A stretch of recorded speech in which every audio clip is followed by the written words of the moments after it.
We took it all. We brought them to our land. An endless night, ember hot and icy cold. The rage of the earth. We made this curse. Carved it in the blood on our backs. We did not see. We could not, but she did. And in the end... What will I become? Senua's Saga. Hellblade 2. Play it now with Game Pass. Ladies and gentlemen, boys and girls, and those who don't identify as either, you are listening to Ratchet and Respectable. BBL Drizzy. BBL Drizzy. I would like to report that I have gone weeks without getting addicted to that song. It is so damn catchy. Weeks until Drake released his new single yesterday. Now it's stuck in my head all freaking day long. BBL Drizzy. I can't get it out of my head. He's such a cornball for this. Metro Boomin, who Drake is also beefing with, makes this track, literally makes this track, the BBL Drizzy track, in the midst of his beef with Drake, puts it out into the world and was like, whoever puts the dopest verse over it, one track on me. Okay. So everybody and their mother has made variations of this. Like there's merengue versions. It's ridiculous. But Drake decided to rap on his own diss track, which is quite different than a diss song. It's just a track dissing him. But yeah, so he's trying to like reclaim the narrative of being BBL Drake. So not that he has a BBL, but that he's paid for so many women to get BBLs because he has so much money and it ain't tricking if you got it. Like, oh, sir, are you a trick? You a simp? Whatever. I don't care. But this chorus is now stuck in my head. And he made me sit through like 30, 45 seconds of Sexy Red. That's the most Sexy Red I've ever listened to in one sitting. You made me listen to 45 seconds of Sexy Red to get to your part of the song. Which, does this mean his beef with Kendrick is back? I mean, he didn't mention Kendrick on this song. I need their beef to be over. Kendrick annihilated him.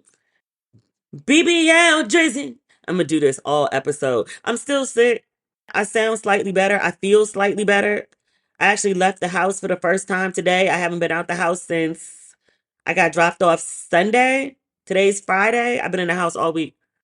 I get tired, like super, super easy. Like yesterday, I tried to clean up the house for food supplies. I've been ordering Uber Eats, but I ain't been leaving the house. So like all this trash is in here.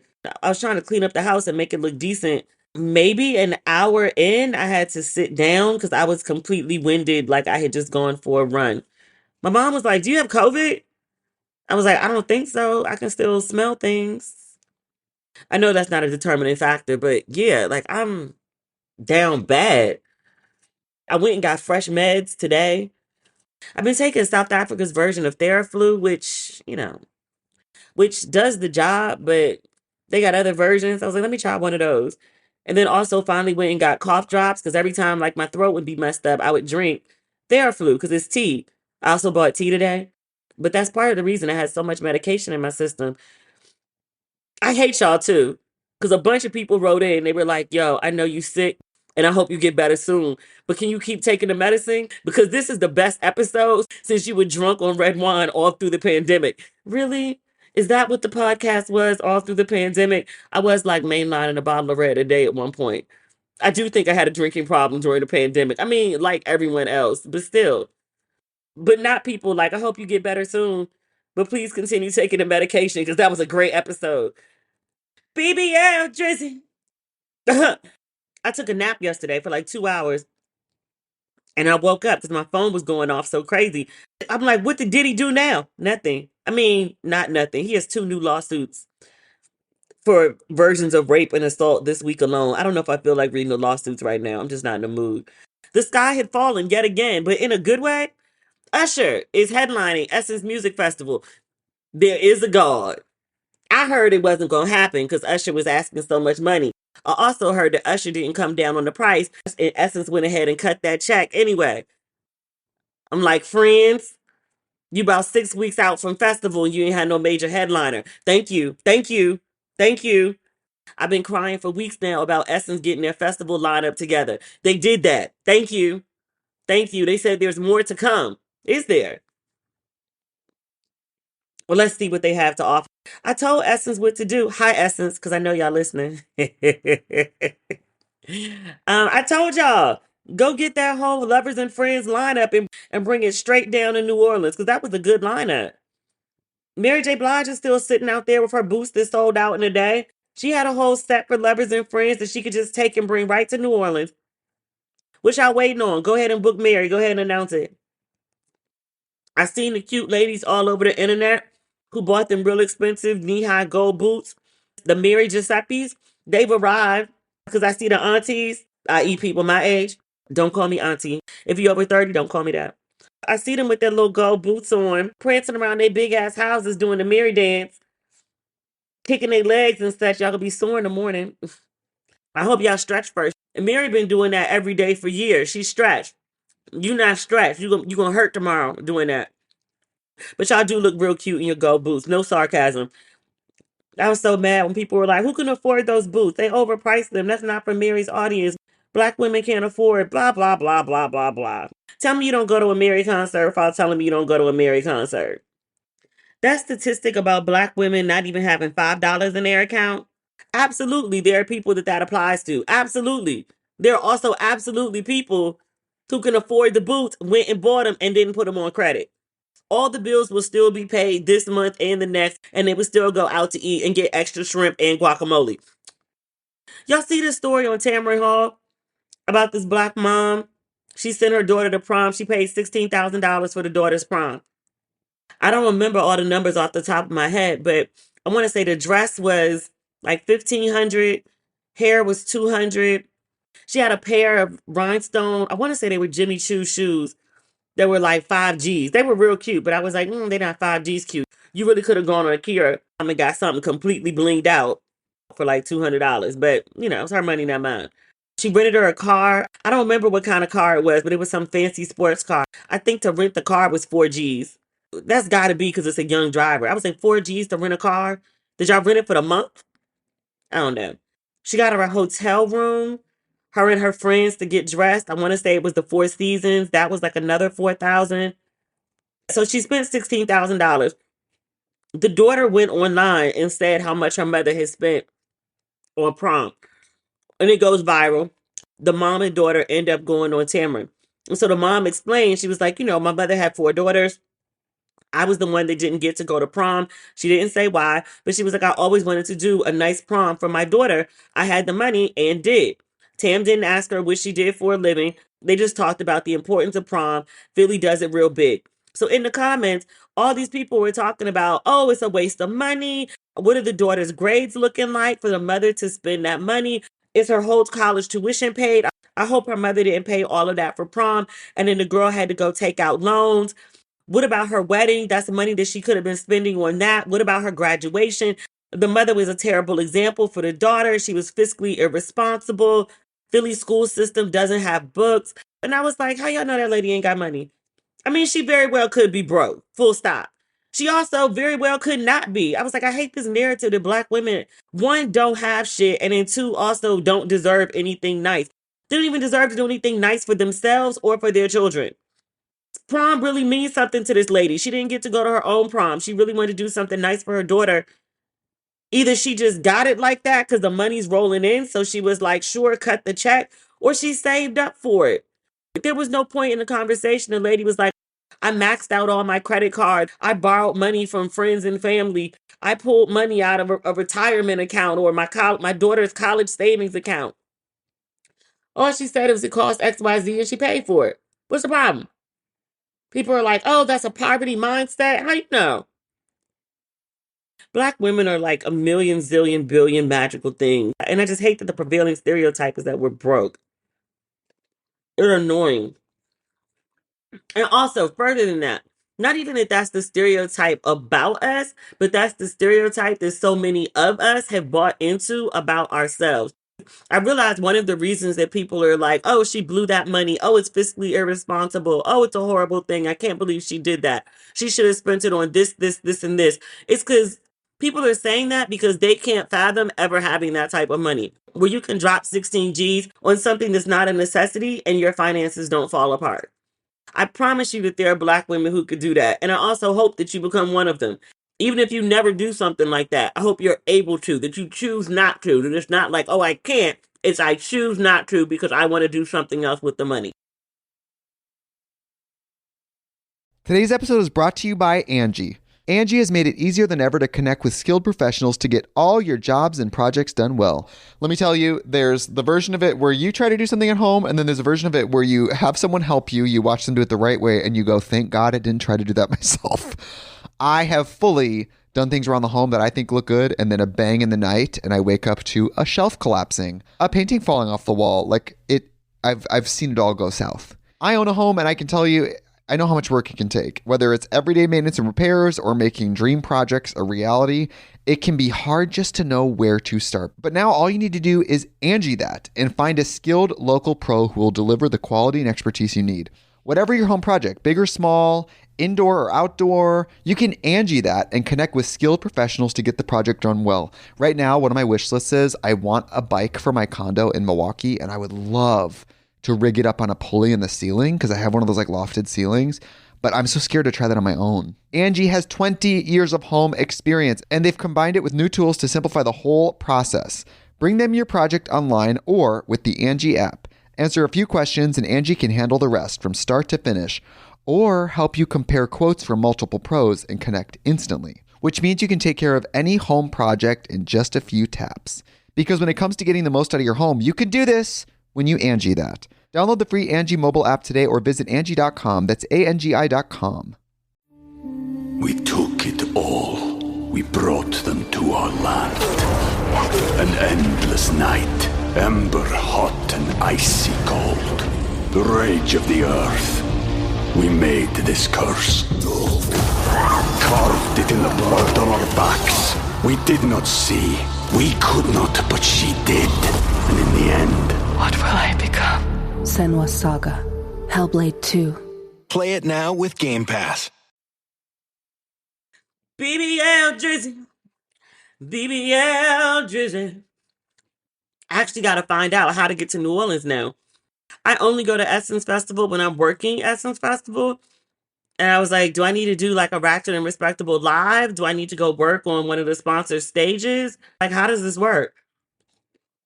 Or I could actually pay to go down. I thought it was going to be insane. I was looking for hotels earlier today. It's mad hotels left at reasonable rates. Like everything's not $500 and $600, even $400. Most of the hotels aren't even $300 a night yet. And we're like a little over a month out from Essence. I was like, that's crazy. But also, like, did y'all sell any tickets at all? We'll see. I didn't look at flights though. That may be the game changer. I really want to go to Essence now. If I'm not working it, I may just fly in and out for the day to see Ursher. I guess it's not even I guess, it's the 20th anniversary of Confessions. And that's different than the tour that he's doing the rest of the summer. So I really want to go to New Orleans. I mean, also to eat, but to see Ursher perform Confessions. Let me figure out my life. This woman hit me today and she was like, I'm planning to go to Essence for the first time. And she was like, Usher's performing, which means you're going to be there. And if you're going to be there, like, are you doing an event? Because I want to meet you. And I was like, I would like to do that. I would like to. I just need to figure out what that looks like. And there's not a lot of time. But I'm going to actually try. Put some effort forth now. Now that Usher will be there. I'm so excited. People are like, how many times are you going to go see Usher? As many fucking times as possible. It's like asking somebody, how many times are you going to go see Marvin Gaye? How many times are you going to go see Luther? How many times are you going to go see Teddy Pendergrass? As often as I can. I mean, if they weren't dead. I mean, not Usher. The other people. We have good Black news this week. Serena Williams announced a 8-part documentary airing on ESPN. It's called In the Arena, Serena Williams. Is this going to be like Michael Jordan? Except, obviously Serena and tennis. I'm with it. I like Serena. There was something else. Oh, Lauryn Hill. Apple made a list of the top 100 albums of all time. And they gave the number one spot to the Miseducation of Lauryn Hill. Much congratulations to Lauryn Hill. That's amazing for her. I love the Miseducation of Lauryn Hill. That album changed my life until I got acrylics maybe, what, 2, 3 months ago? I took my acrylics off in college because of a line on, was it doo-wop? But a line on a song from that album. I didn't wear acrylics for over 20 years because of that album. Very influential album on my life. That said, number one, I'm not hating. I'm happy for her. I saw it posted on a friend's page and they were having a meltdown. And they were like, look, I too love the Miseducation of Lauryn Hill, but over Stevie Wonder's songs in the key of life, I love how that's everyone's reference point for the greatest album of all time, except Apple, apparently.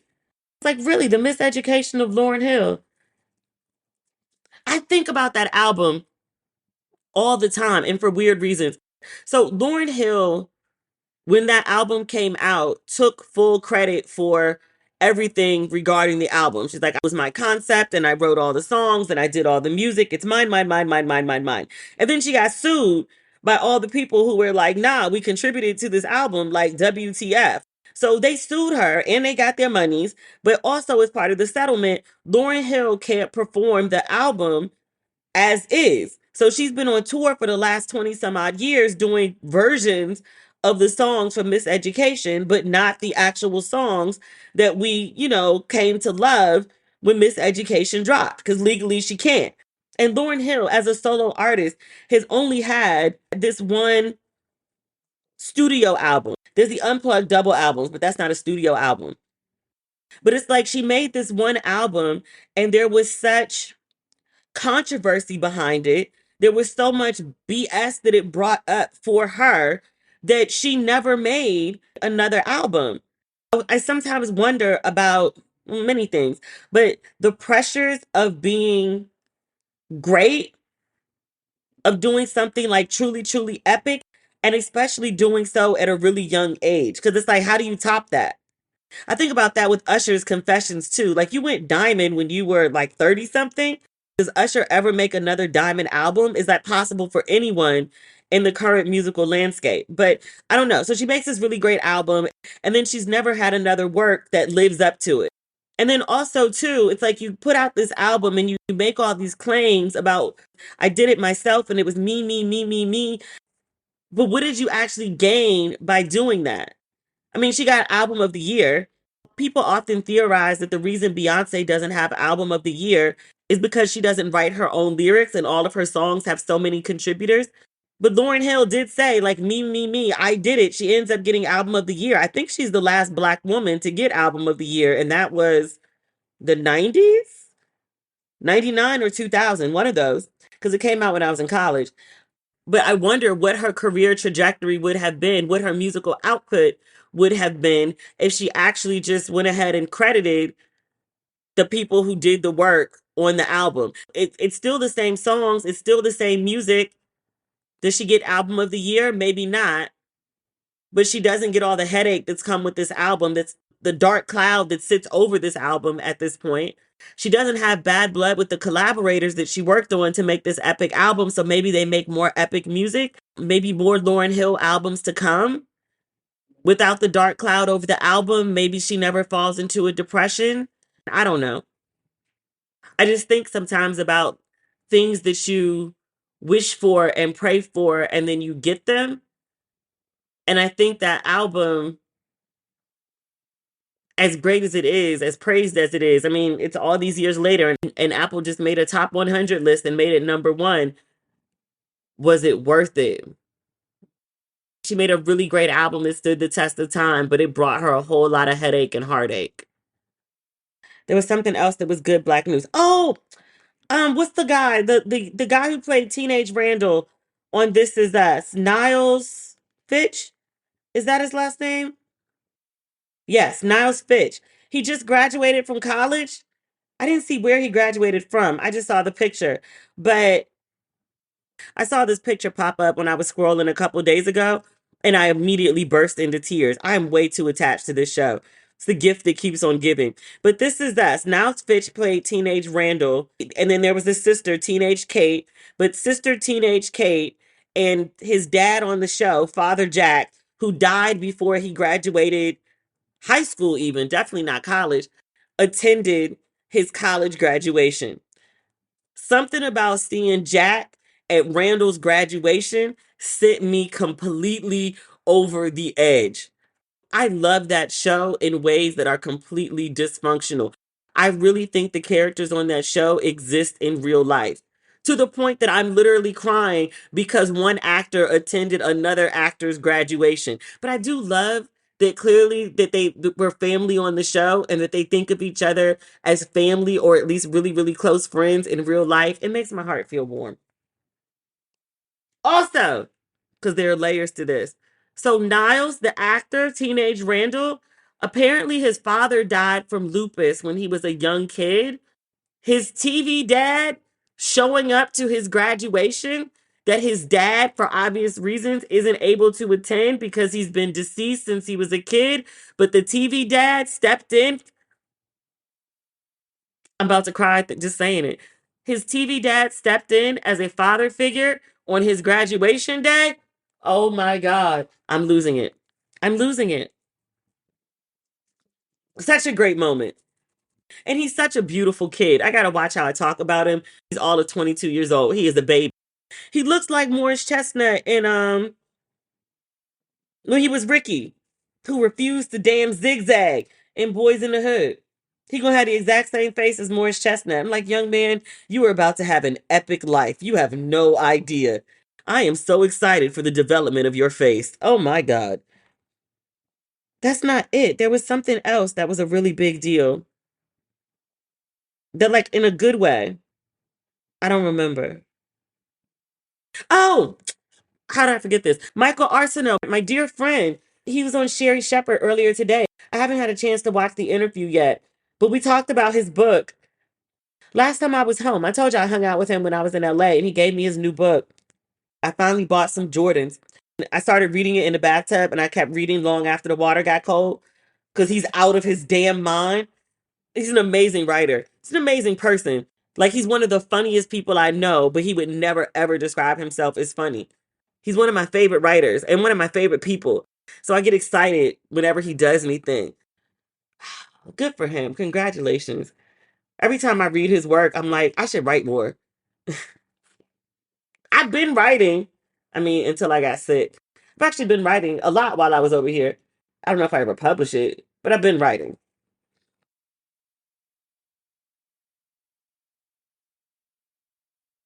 I don't know if this is our last but not least. I haven't decided if we're talking about Diddy's two new lawsuits today. I don't think so. But I wanted to talk about Marilyn Mosby. She is the former Baltimore state's attorney. She's been convicted on federal charges. This story sounds so stupid. I can't believe it got this far. During COVID, she used a loophole to pull money out of her without penalty. I think she said she was facing financial hardship or something like that. She pulls the money out and used it for a down payment on a home in Florida. In addition to that, the paperwork that she filed in order to get a mortgage for the home in Florida, she didn't list that she and her husband at the time, they've since divorced, but she and her husband owed back taxes to the IRS. When people were talking about the story prior to her sentencing, they kept saying she was facing up to 40 years. The truth is, the prosecution was seeking, I want to say, like a year and a half in jail as a punishment, but it was up to a judge to decide what that would be. But in order to garner attention for the case, her lawyers and then also she were doing the network rounds. They'd had, was it 75,000 people signed a petition asking Biden to pardon her if she did get some crazy sentence. It's so funny. I didn't really pay much attention to the story. I think we talked about it when it first came up because I remember talking about it. But the other day, I'd seen a bunch of people talking about Marilyn Mosby's case, and she was doing a lot of press about it. And I pulled up an article in the Washington Post just to make sure I had more details because I was planning to speak about it on here to understand, what was going on. One detail that I thought was so interesting that everyone kept leaving out of the narrative. So her pulling the money out the account, citing, financial hardship is what it is. That the other part of it about her lying on the mortgage application about the IRS, she says she didn't know. She said her husband had some IRS issues, but she thought that he was taking care of his shit because he told her he was. And then her husband testified, yeah, about that. So, yeah, I did have some IRS issues and I did, spend years hiding them from my wife because she told me she would leave me if I didn't get my finances in order. Nigga, what? You knew you had IRS issues. You knew that we owed a bunch of back taxes to the IRS and you hid that shit from me. And now my ass is sitting up here facing 40 years in federal prison because you didn't want to tell me the truth? Nigga. If she hadn't already divorced him, I'd be screaming about divorcing him. He did what? Come to find out your own damn husband has been sabotaging you on the low and now the high? I guess they don't want to drag him because they have 2 children together. I don't know how old the girls are, but she was sentenced instead of 40 years. She got a year of house arrest, which I still think is too much. It's livable.